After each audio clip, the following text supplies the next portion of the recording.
going. I mean, if we put an O-ring, it would probably work better. But We could screw it down. We can hold it and then.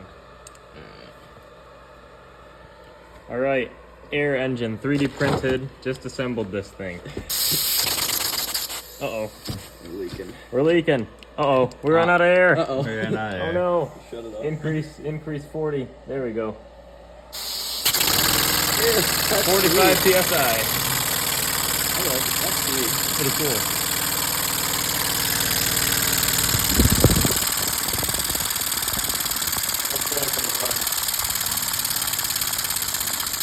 We're just breaking it in here. You can see the valve right there.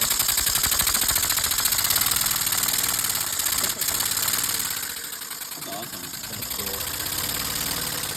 I want to run it at like 100 PS. Just Boom!